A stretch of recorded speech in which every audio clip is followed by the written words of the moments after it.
Okay, so we're going to wrap up chapter 4 with section 4.5, treating similar cases. So I kind of often joke with my math classes that mathematicians are lazy.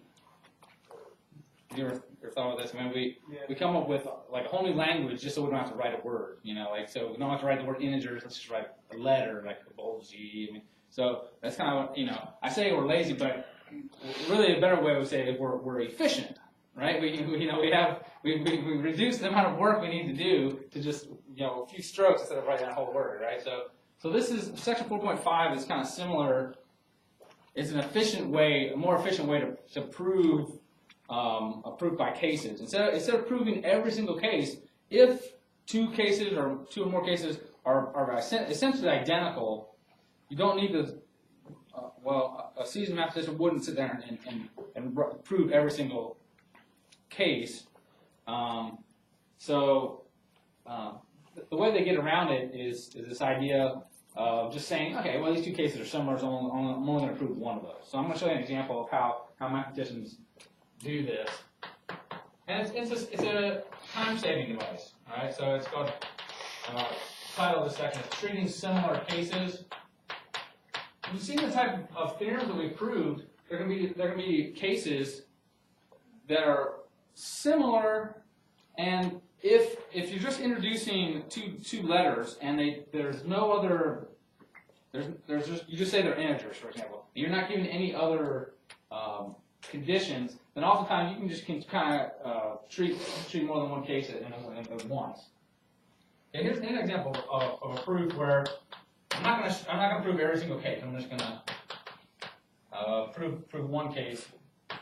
So if two integers have opposite parity,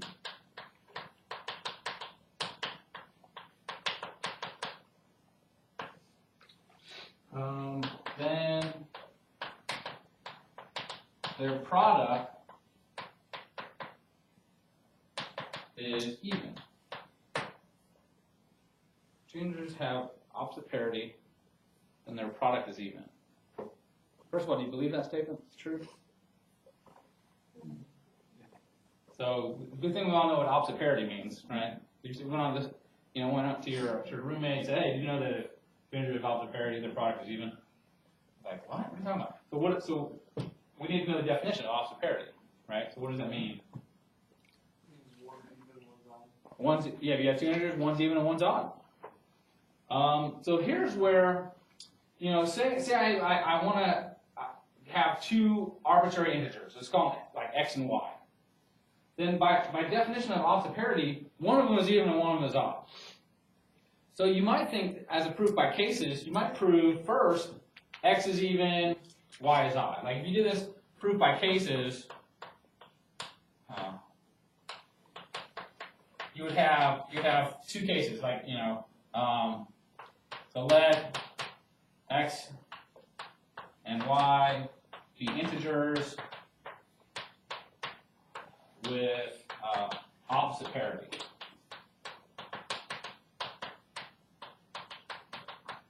Okay. Technically, you could say the first case 1, x is even, y is odd, and you'd prove that when you multiply x and y, you get an even number. Case 2, x is odd, y is even. And you go through the proof, you unwrap these definitions, you know what x is odd means and what y is even means, and you show that the product is even. And then you conclude, therefore, these cases show that their product is always even. But you see, look at these two cases. There's really nothing special about the letters x and y. I could have, it doesn't really matter which one is odd and which one is even. There's no other conditions necessary for this proof other than one is even and one is odd.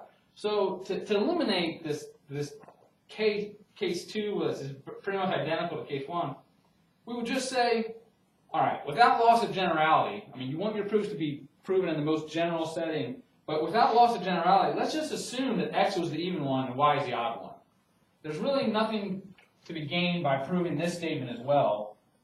I mean, all I did was switch the order of the letters. Okay, I didn't make any other assumptions. So this is how a proof might go.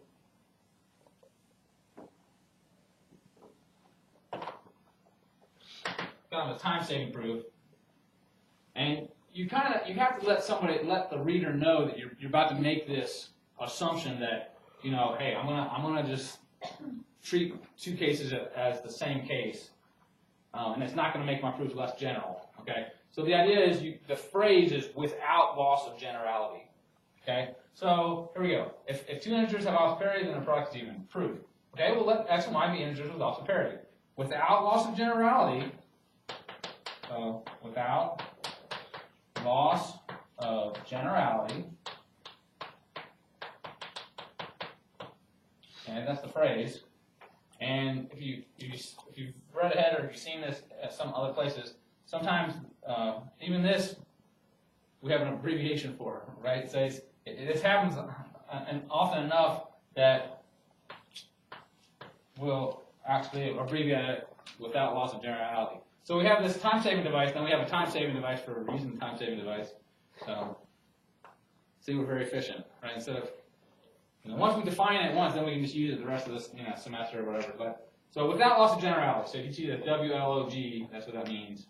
Without loss of generality, then I'm just going to assume that x was even and y was odd. Y was the odd one, okay? So without loss of generality, assume x is even and y is odd. Okay? So you guys okay with that? So you see how it would just kind of, if I prove this case, you should be satisfied, right? That you got an even one, you got an odd one, their product is even. Okay, it works for any two integers whose parity is opposite. Okay? Now, let me give you an example of a way students maybe typically starting a proof would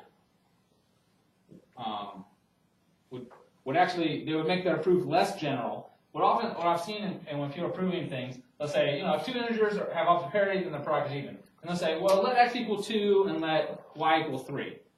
And then they show that 2 times 3 is even. That is, you're losing all kinds of generality because you're only showing it for one example of even and odd integers. So this is kind of like the opposite. By making this further assumption, I'm not losing any generality. We should be satisfied at the end of this proof that the statement is true. Okay. So that's what this section is about. So assume x is even and y is odd. Okay. Well then, now it's just a direct proof. We know what that means, right? Our last line should look like something like. What would you say the last line was going to look like? Therefore, the product is even. Then the product is even, or say then xy is even, something like that. Okay, that's where we're going. So we know what x is even and y is odd means. Now, if I said assume x is even, then I might write a whole sentence out and say then x equals 2 times a for some integer a, and since y is odd, then y equals 2 times b plus 1. But once you get used to seeing this, since I need both of those definitions unpacked, I'm going to do it in one sentence. Okay? So this is, again, more time saving. Instead of writing two different sentences, let's just say this. Let x equal 2a, then x equals 2a, and y equals 2b plus 1. And it's like I've already introduced another letter without even defining a, but I'm just going to do it here at the end. Okay? Then x equals 2a and y equals 2b plus 1. For some, I could write out some integers a and b. What I often do is this. I mean, I didn't even use the word and, but that's how I would read this. For some a, b instead of integers. So I would read this. Then x equals 2a and y equals 2b plus 1 for some integers a and b. Okay? So again, it's just kind of a condensing, unpacking two definitions in one sentence. Any questions? All right, now remember, we're working towards showing x times y is even. So now we would use a product. then x times y equals 2a times 2b plus 1. And essentially you're done. I mean, this looks like there's a factor of 2 here. But just for emphasis, I would probably rewrite this as 2 times c. And since I introduced this new integer, c, I'm going to define it as, the c is going to stand for a times 2b plus 1. Because 2b plus 1 is an integer times a is an integer. So let's say then xy equals 2a times 2b plus 1, which equals 2c for some integer c, which equals a times 2b plus 1. Okay? Any questions? So we're done, right? So we've shown, since xy equals 2 times an integer, we can conclude thus xy is even.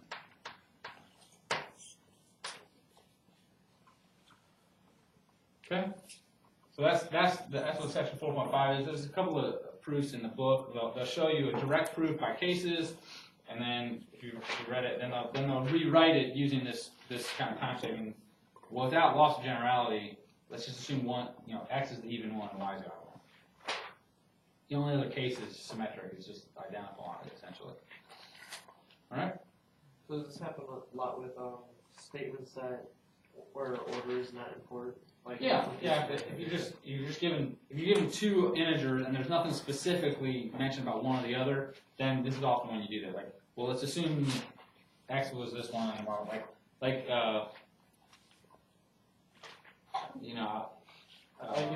x was a natural number and y was an integer. like sometimes you have integers. You're given 2 integers, and sometimes it might be helpful to figure out which one's bigger or smaller. Like you would say. You have a set of integers. Well, let's just assume that n is the smallest one. I mean, it's without loss of generality. Let's just say that n is the smallest one. Or if I have 2 integers, let's just assume that a is less than or equal to b. Okay. So it doesn't. So sometimes that can be helpful in your proof. So that's an example again where you're implying another assumption, but it doesn't make your proof less general. Okay. All right. So I think that's pretty much all from 4.5. I mean, the book mentions this, for right now, I think I gave you at least a couple proofs by case for homework. Don't try to use this on proofs by cases. I mean, I want you, even though maybe two cases might seem very similar, I don't think the ones I gave you are very similar, but I think they're like, one is, well, I did give you, one about parity. But for now, please don't use this. Just try to work out all the cases. We're just, I know some of you had experience writing proofs already, but I'm going to pretend that we're all kind of just new to this, and let's just stick with proving all the cases. Okay. All right. So that wraps up chapter 4. Chapter 5 begins a new proof technique. So far we've done direct proofs of if-then statements. So chapter 5 and chapter 6 we'll talk about indirect proofs. So an indirect proof, direct proof, what do? You assume the hypothesis and work straightforward to get a conclusion.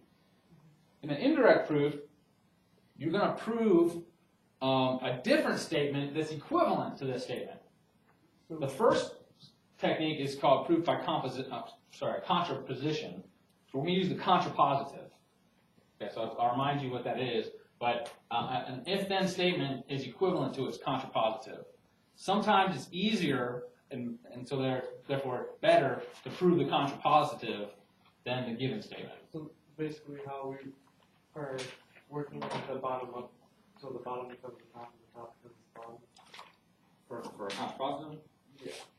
Are you thinking about maybe converse? Converse is Q implies P. You guys remember what the contrapositive is? Not Q implies not P. So that's what I'll talk about. Well, let's take a 2-minute break and then we'll start section 5.1 on contrapositive.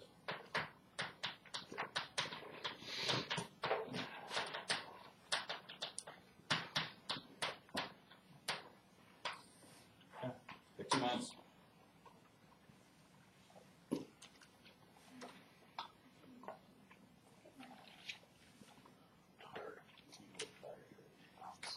I can't go. Whatever I have, I can't go. How many glasses of orange shakes have you been drinking? I forgot. I was gonna stop by and just carry around a half-gallon of it the other day, but I forgot to do it. I don't know if I can push more. I've been going since 8. And we have this wonderful weather. It's terrible. The one time I'm sick and 50 and 60 degrees.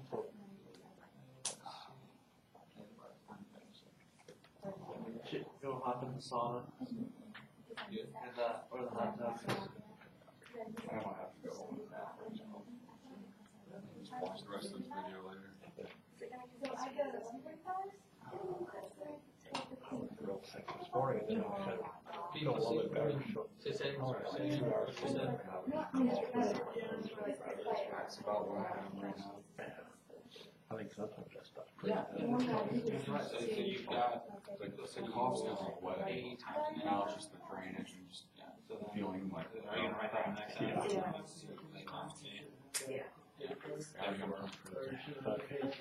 Yeah. Except for Friday at 6:30.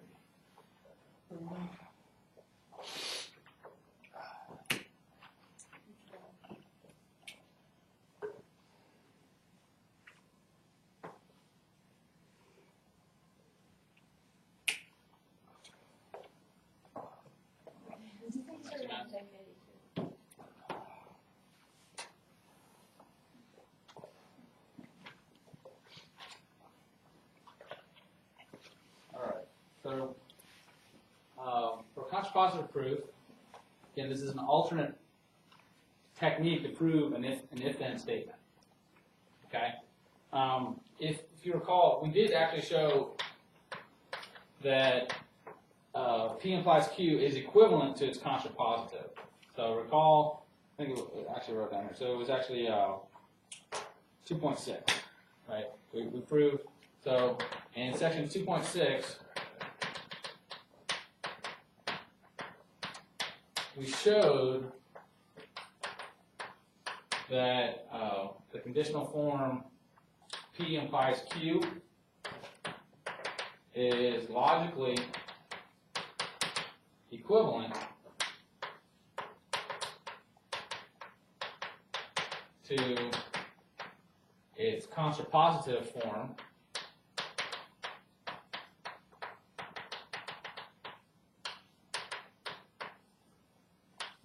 not Q implies not P. Remember how this goes? You show that the truth tables are identical. All right, so the truth table for P implies Q and not Q implies not P are truth tables are the same, identical. So these two statements are logically equivalent. So to prove an if-then statement, that's what P implies Q. Those look like. If P, then Q. To prove a conditional statement like this, it suffices to prove that the contrapositive is true. And sometimes this is a better form. It might look more complicated when you look at the symbols, but what often happens is the original statement,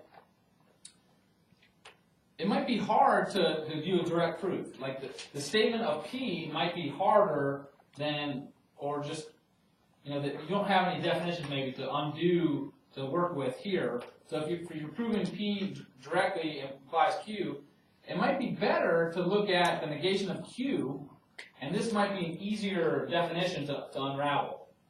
Or there might be a negative statement in the original theorem.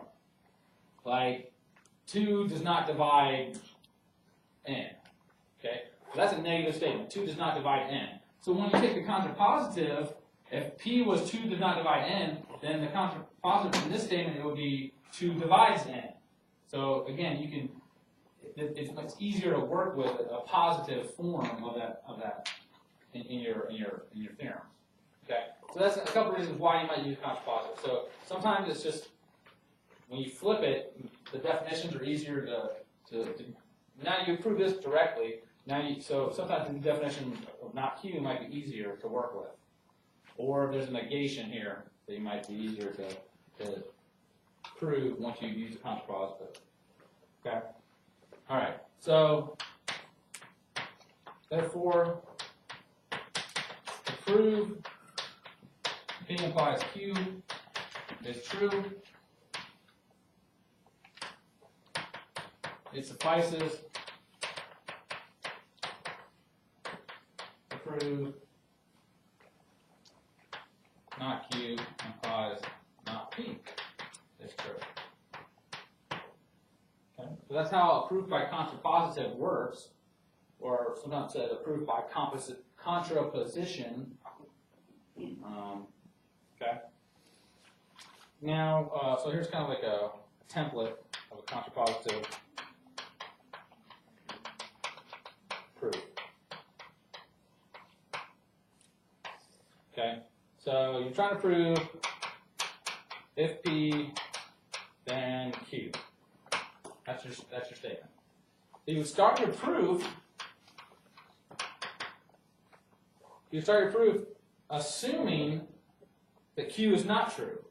So you say, suppose not Q, and then you kind of just like do a direct proof, and you would end up with therefore P is not true, therefore not P, and then you're done. But you've shown that not Q implies not Q, which is the contrapositive of if P then Q.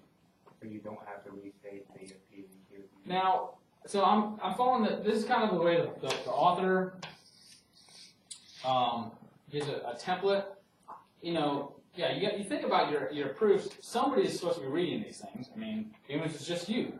So it's often what I usually do is I would kind of wrap it up, and I would say, you know, well, since not Q implies not P, therefore we can conclude that P implies Q. I mean, I would kind of wrap it up with a nice little sentence like that. What the author does, they'll signal to the reader that they're using a contrapositive proof. And so either way, you're kind of signaling to the reader that you're using a contrapositive proof. And so what the author will do, they'll start their proofs with the word contrapositive. To just give everybody a warning, hey, we're proving a contrapositive. That's why that makes the first sentence make sense to everybody who's reading it. Okay? So I'll show you some examples. So, any other questions so far?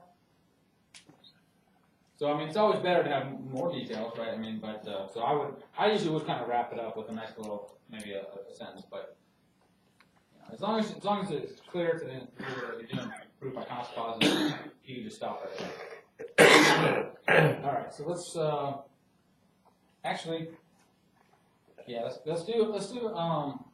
let's write some contrapositives first. Let's practice writing some contrapositives. Alright.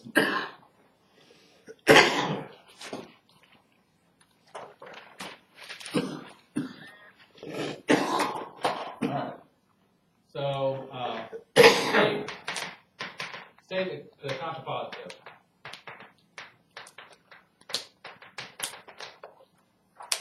Right, if you're going to do a proof by contrapositive, you need to make sure you have the statement correct. Alright. Now, if X is odd, then X squared is odd. Now, here's the statement. Let's list the contrapositive over here.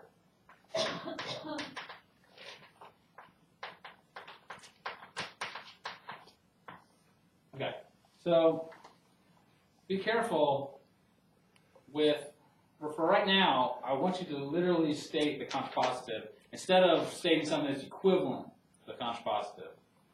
So if I said then the X, okay, so this is if P then Q. So the contrapositive would be not Q implies not P. So instead of saying x squared is even, I would literally say x squared is not odd. That's definitely the negation of Q here. So I would say for now, just to use the literal contrapositive, it would say something like this. If x squared is not odd, then x is not odd. Okay? I know it might be kind of painful because you want to, instead of saying not odd, you want to just say even, right? So, but for now, I mean, literally that's what the contrapositive is. If x squared is not odd, then x is not odd. Okay? Any questions about that? And then you would, in your proof of this, you would, if you assume, your first line might say, suppose x squared is not odd. Then you would say, then x squared is even. Okay, so, but it's a little bit, again, once you're more seasoned in your proof writing, you probably would just go straight there and just say, okay, just suppose x squared is even. But for now, go through all the little steps and proving a proof by contrapositive. Okay, here's a statement. So if x squared is not divisible by 4, then x is odd.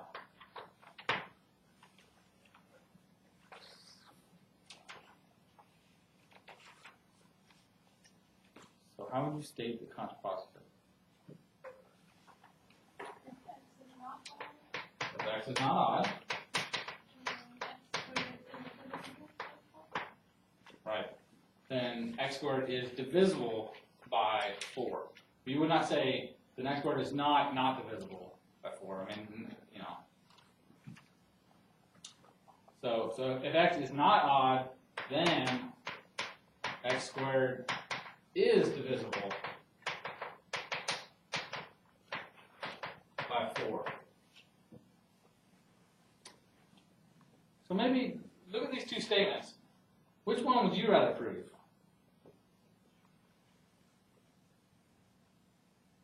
Think about we know how to prove things directly, right? So if you were going to prove this directly, how would you unwrap this definition? X squared is not divisible by 4. I mean, what would you do? How would you rewrite that in an equation form or something? I mean, would you say x squared does not equal 4b? I mean, it's harder to work with a inequality like does not equal, but over here, look at this, x squared is divisible by 4. We know what that looks like. We should end up with x squared equals 4, 4b for some integer b. Okay, so this statement I think is easier to prove. It's actually even easier to start with because if x is not odd, then your next line will say, well, okay, then n is even. Or sorry, x is even. If x is even, then you know what that means, and you can I think proving this directly is better than proving this directly. Okay, so that's an example where this contrapositive is easier to prove. Okay, so I was kind of referring to that earlier. If there's a negative wording in the original sentence, then sometimes it's easier to prove the contrapositive. Okay, any questions so far? All right, so if xy is even,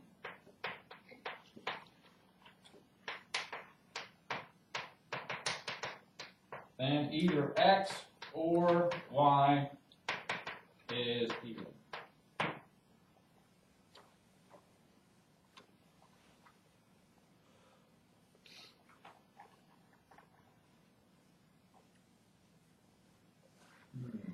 What do you think? Contrapositive. X or Y is not even. Okay. So if x or y is not even, have you said? Yes. Okay. Oh, X. X and y. So the Morgan's law still are in effect here. The negation of an or statement is an and statement. So to be very precise, if x and y are not even, You don't say if neither X or Y are not even. if neither x nor y is not even. A little bit of Is that more- there. Yeah. So I would just, so that's when I would go back to the symbolic notation. This means x is even or y is even. Right? So the negation of this statement would be x is not even and y is not even. Right? The easier way to say that is x and y are not even. Okay. All right. So then what? Then X, Y is not. Yeah, then x, y is not even. Okay.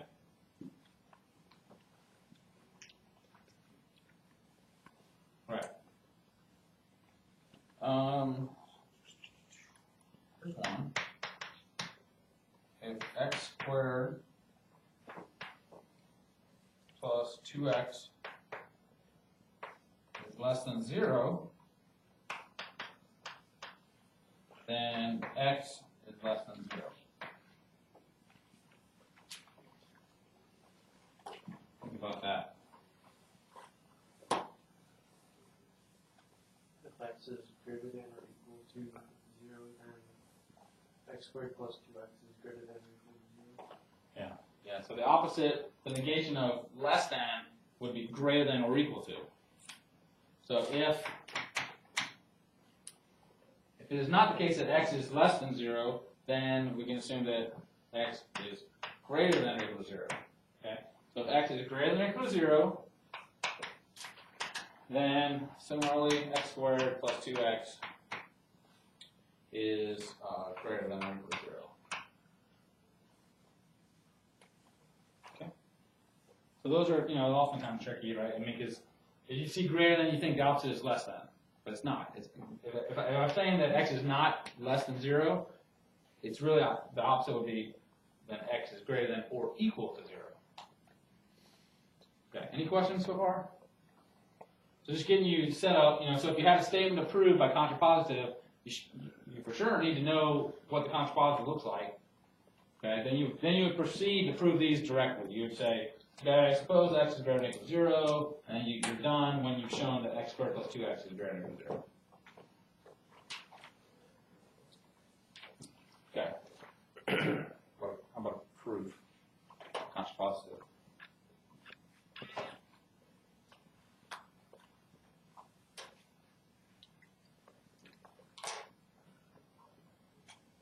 Okay. How about this? Prove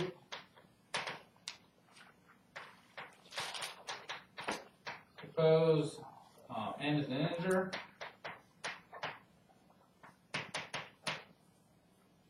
If n squared is even, then n is even.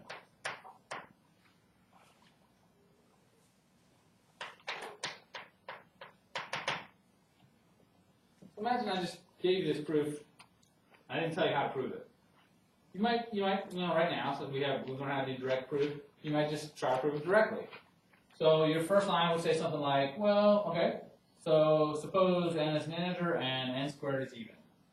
Then you would say, to unpack this definition, you would say n squared equals 2 times another integer, right? So n squared equals 2 times a, right? N squared equals 2 times a. How would you get from that equation to an equation involving just n? You don't have the definition for a square root yet. Yeah, you're gonna. You have to use some kind of square roots. You have, and then it's like, what's going on here? So like you have square root of 2a. How is that going to show that n is even? So it doesn't flow nicely. It's just not going to be easy to prove that way. So the contrapositive is a better way to go about proving this. Okay, so I'm going to kind of try to stick with the book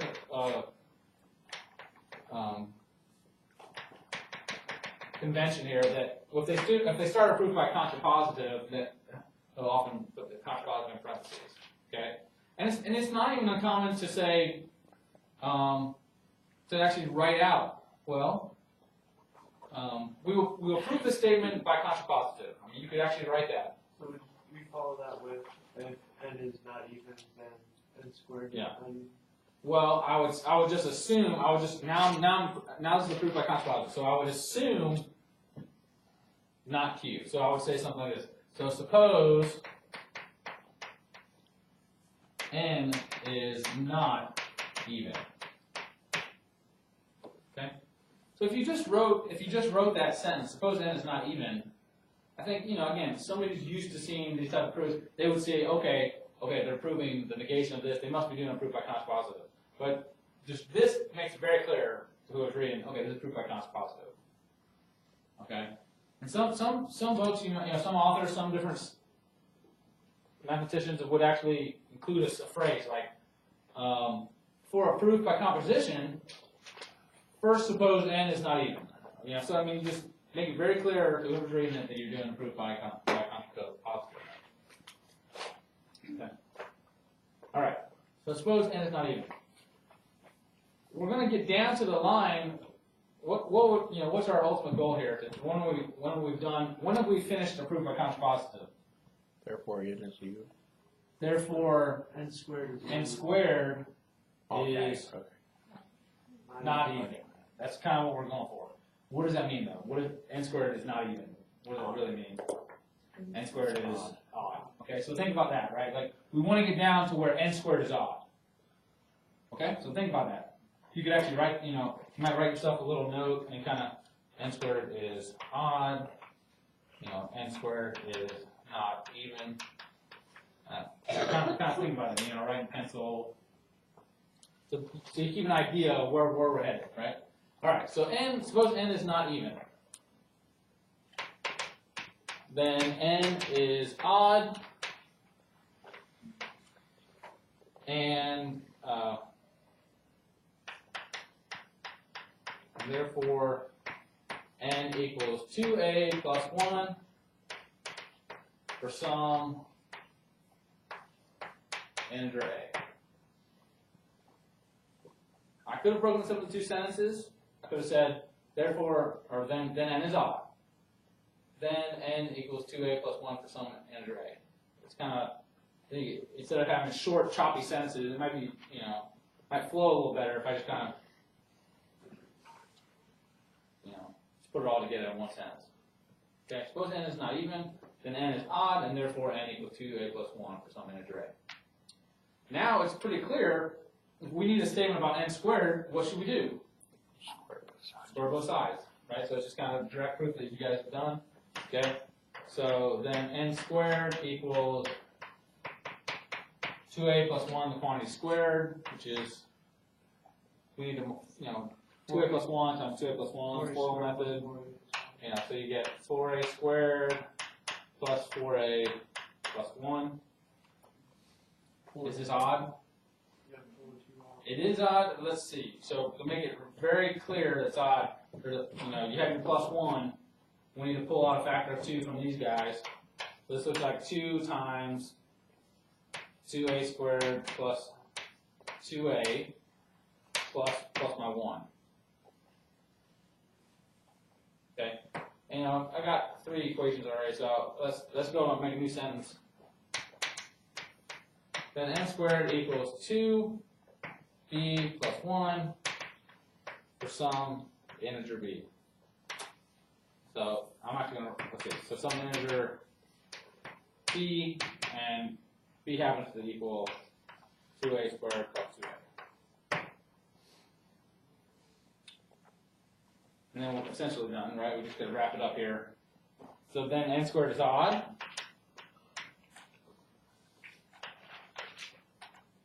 Then n squared is odd.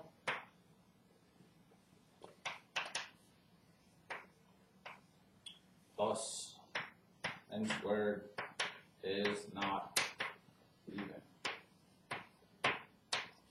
And since I've already signaled to the reader I'm doing a proof by contrapositive, they probably agree that I'm done. I've I've assumed not Q. I've proved that implies not P. So if I prove by contrapositive, I'm done. So do we really have to repeat the stuff saying m squared is odd thus n squared is not even? Or Yes. can we just skip it? So what do you want to say? So n squared equals 2b plus 1, therefore n squared is not even? Yeah. That's not the definition of not even. There's no, we haven't defined not even. So, I mean, I know it seems like maybe being picky, but I really want you to go through all the details. It's kind of like, you know, when you're teaching, you know, when your parents teach you to drive, they probably don't tell you, okay, first go through the drive-thru and get a cheeseburger, and then eat that and drive with your right knee, and then just kind of cruise, you know, find a station on the radio. I mean, yeah, that's the way people drive, and that's not, you know, so this is not the way I write proofs, but, so what do you do when you teach somebody? Okay, put your hands at 10 and 2, check your mirrors, you know, follow all the rules. Read your owner's manual, right? Read the textbook, right? So, I mean, you go through all these. At first, we're just learning, you know, how not to kill somebody with a proof. So. All right. But you know, somebody offered, you know, what other details would you include? Like I would probably, you know, when I started learning this, I would probably summarize it like, you know, does it feel like you've proven the statement? There's kind of this sense like, well, I didn't even really say the statement. Well, I didn't even really prove it. But this kind of, we're assuming that the reader knows that the contrapositive is equivalent to the statement. So I would often say, you know, thus n squared is not even. You know, I say, you know, therefore, you might just sum it up. This is kind of bonus stuff. Therefore, if n squared is even, then n is even. I don't know, it kind of sounds nice that you actually say the sentence that you're proving, or it's kind of, you know, but So I'm not going to say that the author is right. I'm always going to do the author's way. I mean, it's not worse to have more details in the proof. Question? I was gonna say, so would we not include, or in that bonus line, or by whatever method that? You could do that. You could say, yeah. Therefore, by contrapositive, we've shown that if n squared is even, then n is even. Yeah. Okay. The main things I'm looking for a proof by contrapositive, you assume not Q, you conclude with not P. I'm satisfied. Okay. No. And if I say, you know, kind of quiz or test, I'll say prove this by contrapositive. Otherwise, you could have, you know, you find some other method to do it, and I want to test and see if you know how to prove a proof by contrapositive. And then it's just some theorem. I mean, maybe I won't tell you how to prove it, and hopefully you just have to realize that it's going to be much easier to prove the contrapositive. Okay, here's an example. Yeah, here's an example of proof. I think you'll agree that it's easier to prove the contrapositive than the direct statement.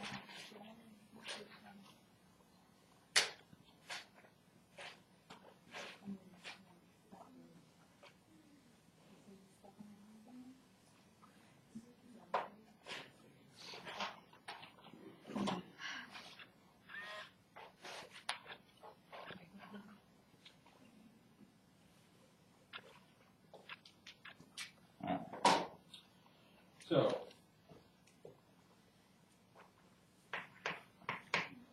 let x be an integer. Prove if 8 does not divide x squared minus 1, then x is even.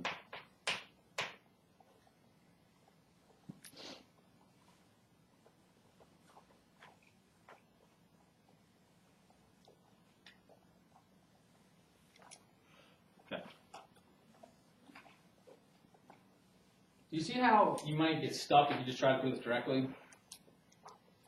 How would you unravel 8 does not divide x squared minus 1? and then think about where you're going. You would have to try to show that x is even. So here, the hypothesis, or the conclusion is much an easier statement than the hypothesis. So if you assume not q and assume implies not p, you have double benefit. I mean, this will be an easier definition to work with, and also it'll get rid of this negation, and you have a positive statement. 8 divides x squared minus 1. So I think definitely the contrapositive is the way to go here. Okay? Proof. Contrapositive. Okay, so what would you say first? What am I going to assume? Suppose x is not even.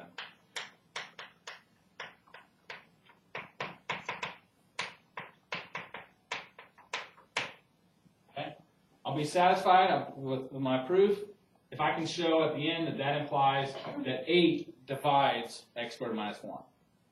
Right? Assume not q, therefore not p. So they'll look like 8 divides x squared minus 1. Okay, so think about that, right? 8 divides x squared minus 1. That's where we're headed. Okay? All right. Suppose x is not even. Therefore, or then what would you say? Then x is odd. Okay. And I kind of did in the last proof. I said I can combine it in one sentence. Then x is odd, and let's do that. So then x is odd, and x. Yeah. How about x equals 2a plus 1 for common and gray.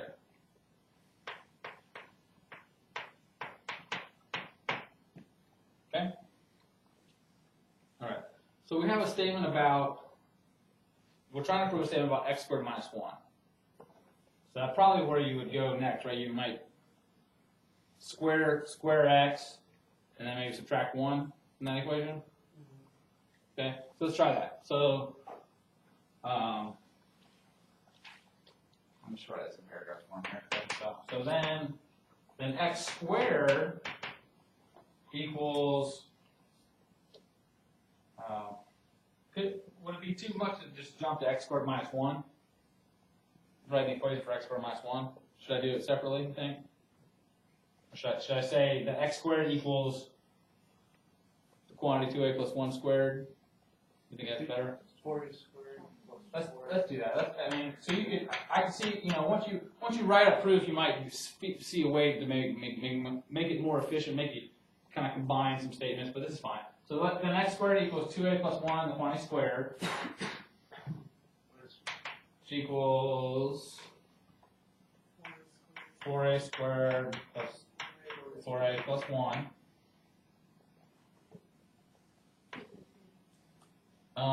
Now I really want this x squared minus 1.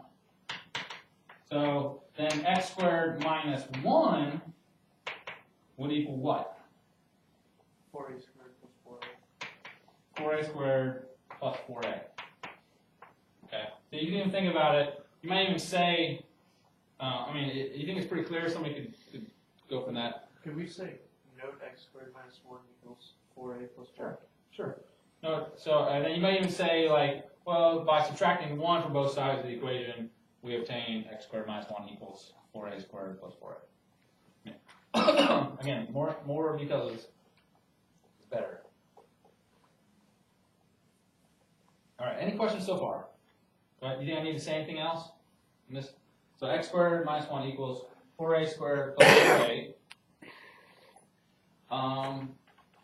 Should I start factoring it then? We need to show that 8 divides this. Let's factor this guy. Then x squared minus 1 equals 4a squared plus 4a, which equals, all right, you're in college algebra. What's the greatest common factor of 4a squared and 4a? 4a. Good. So let's factor out a 4a, not just a 4. Factor out a 4a from both terms. I'm left with a from the first term. I'm left with plus 1. Okay, so I'll say this polynomial is completely factored. I'm pretty sure 4 divides x squared minus 1. How about you? I'm pretty sure that 4 divides x squared minus 1. Is that what I wanted? No, I want 8.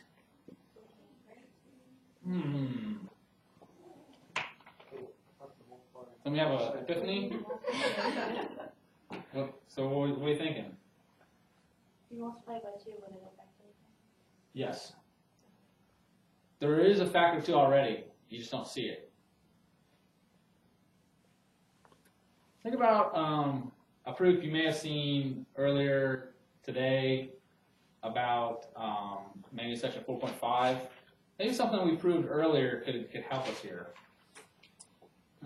What about that proof I did in 4.5? What was the theorem?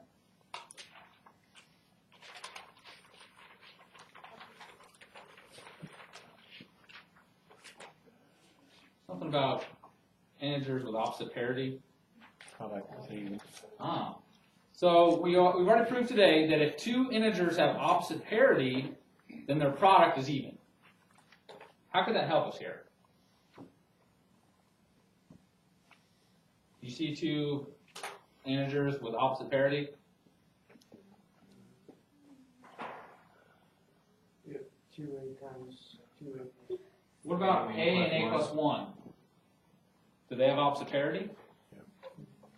We haven't proved that, but I guess, I should have, to make this a really good proof, I would have already proven that if A is even, or a statement like if A is an integer, then A and A plus 1 have opposite parity. I mean, that's a statement. Is it clear? Because if the proof would go, well, if A is even, then clearly A plus 1 is odd. If A was odd, then A plus 1 should be even. I mean, so it would be like a proof by cases, I guess. But it is true that A and A plus 1 have opposite parity. Okay? So you see, if A and A plus 1 have opposite parity, then their product is even. So I can replace this with 2 times an integer, like 2 times B. Okay? So I need to say that, and then that'll give me my factor of 8. So this is 4 here, and there's really a factor of 2 somewhere. But so what I'm going to say is, since A and A plus 1 have opposite parity, you never thought you'd use that in a proof. Since A and A plus 1 have opposite parity, A times A plus 1 is even. Okay? And so, if I was doing like a number theory class, I might have even proven that statement first. I would have said, here's a lemma. If two integers have opposite parity, then their product is even. And then I should do this proof next, and I'll say, well, since A and A plus 1 have opposite parity, by the previous lemma, A times A plus 1 is even. Okay? But I'm okay with this statement because I did already prove this. Right? I mean, if I just jump to this conclusion, it seems like I'm leaving out some. Is that true? If A and A plus 1 have opposite parity, then A times A plus 1 is even. I mean, the only thing I'm kind of skipping over is the fact that A and A plus 1 have opposite parity, but we're okay with that, right? Consecutive integers have opposite parity. Okay. All right. So now you see how to wrap it up. If this is even, how can I rewrite it? Then A times A plus 1 equals 2B for some integer B. Now go back to my line about x squared minus 1. I can replace A times A plus 1 with 2B. And there's my factor of 8. Then we come over here maybe. Then x squared minus 1 equals 4 times 2b. So I've replaced A times A plus 1 with 2b. And that equals 8b. So we plug in our definition for divisible. Therefore, 8 times an integer equals x squared minus 1. That's the definition of, therefore 8 divides x squared minus 1. And that's what we needed, right? That's not p. P is 8 does not divide x squared minus 1, so not p would be 8 divides x squared minus 1. So, I mean, you might wrap it up with another, therefore if 8 does not divide x squared minus 1, then x is even. Okay? Any questions about that? Some more complicated proofs will refer to other theorems that you've proven. I mean, so this is an example of where I had to really kind of use a previously proven fact to continue my proof. I mean, that's the way. That's the nice thing about logic. I mean, you have information that you use given information to prove other new information. Okay. So this would have been a lot easier if I just said 4, right? Because if I had 4 here, we would have been done at that point. But it's actually a stronger theorem. In fact, 8 does not divide. If 8 does not divide x squared minus 1, then x is even. Okay. All right.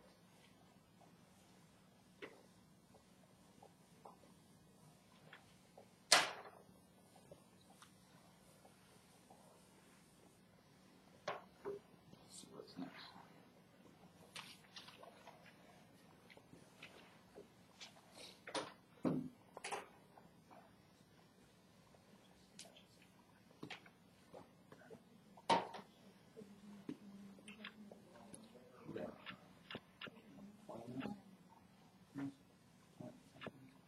All right, so how about we write a proof together?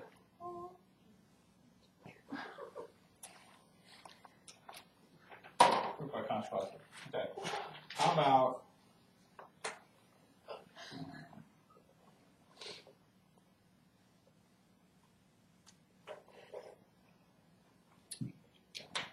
prove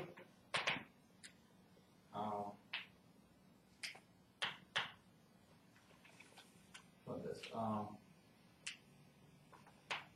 Suppose x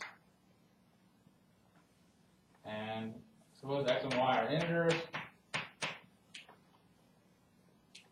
If x plus y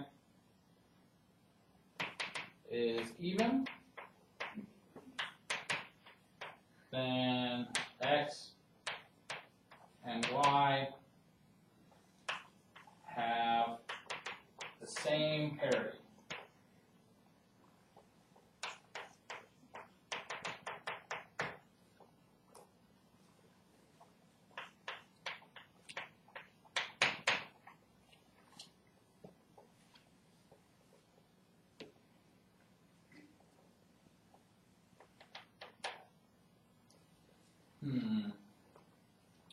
So we're going to use that without loss of generality.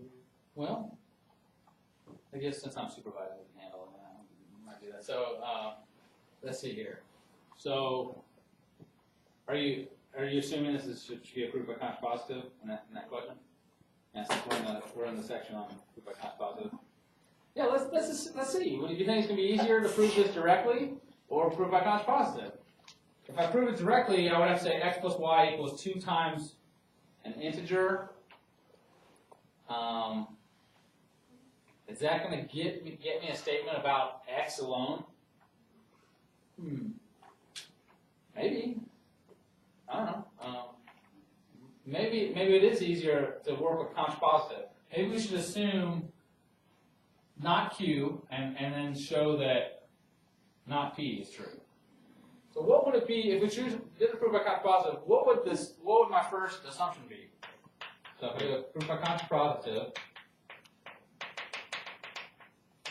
okay, so we're going to see how you tell me what to write. Okay. Okay. Assume x and y have opposite parity.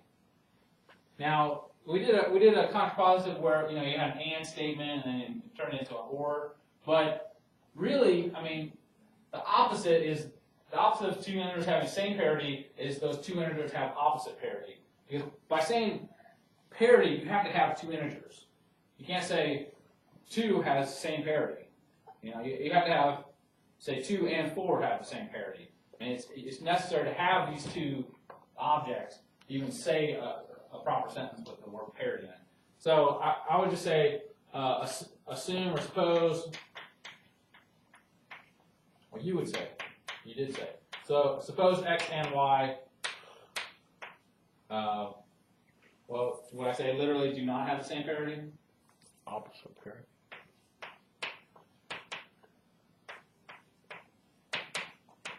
I mean, if I'm being a stickler for negations, technically the negation is they do not have the same parity. But it's more useful to use a denial. A denial is equivalent to the statement. It's more useful to say x and y have opposite parity. That's where we're going, right? So suppose x and y do not have the same parity. Then x and y have opposite parity. All right. So, without loss generation, without loss of generality, can you use it? If I don't use that statement, I've got a couple of cases. I would have to say, suppose x is even and y is odd. Then suppose x is odd and y is even. But remember, this it's kind of like the same. Is this kind of like exactly the proof I did? No, I did something about the product, right? So I think it's safe. I think we're okay. We don't really need to prove both those cases. We just need one of them. One of them could be odd and one of them could be even. Now you have to worry about this statement.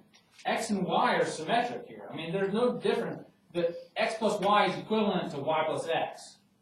So, but if there was like maybe a 2 here, like a 2x plus y or something, then maybe then it's I can't just assume that x is the even one and the y is the odd one. But this statement is also symmetric. It doesn't matter if I flip-flop the x and the y. I have essentially the same statement. So I think we're safe to say without loss of generality,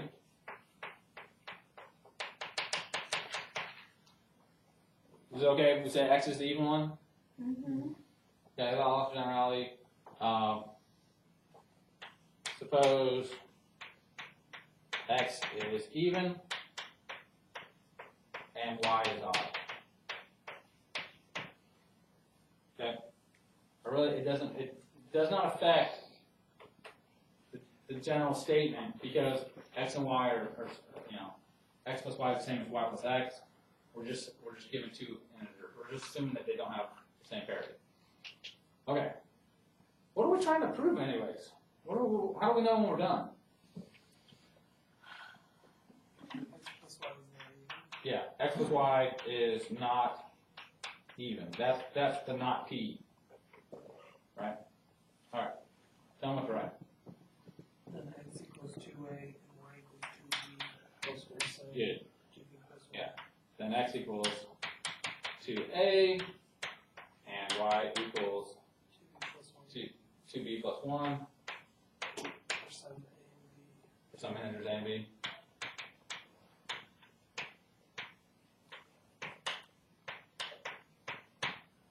Okay? We like it so far? Then x plus y equals 2a plus Sure. 2b plus 1. Yeah, we need a statement about x plus y, so I like that. So then x plus y equals 2a plus 2b plus 1.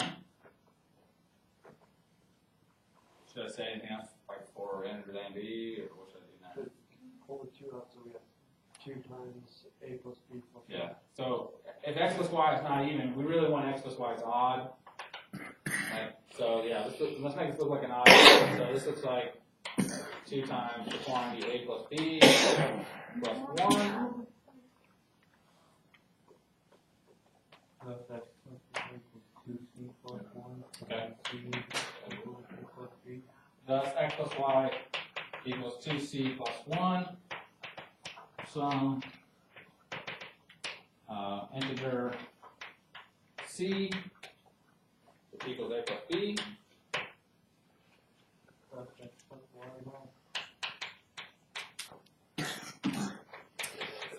5 is odd. That, then, you know, again, being a stickler for all the rules here, we need to say that x plus y is not even. So this x plus y is odd. Sure. Yeah. You say that? Consequently.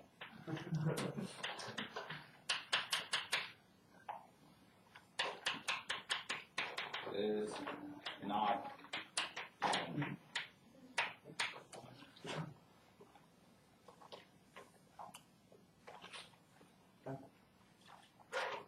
Questions? Okay.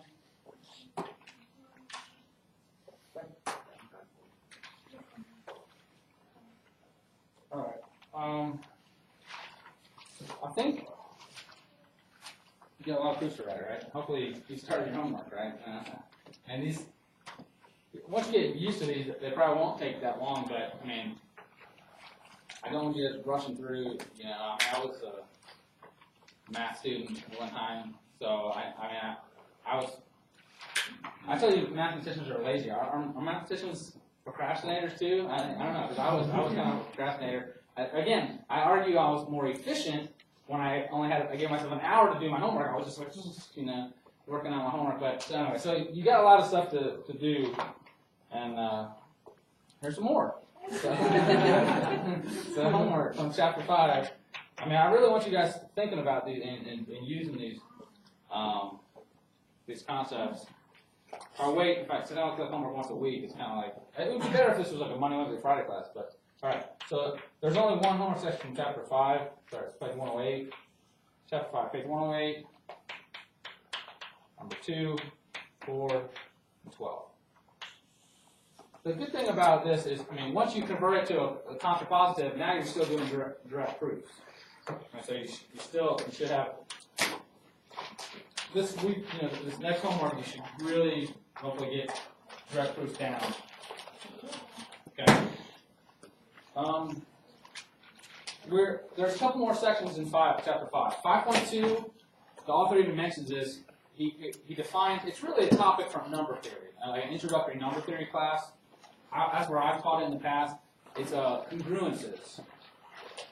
The reason why he even mentions, the reason why he presents it in 5.2 is it doesn't have anything to do with proof by contrapositive, but it gives us more topics for theorems. Okay, and so that's why he presents congruences in 5.2. I think we're doing all right now without new definitions and new concepts. So I'm not going to cover 5.2 on congruences.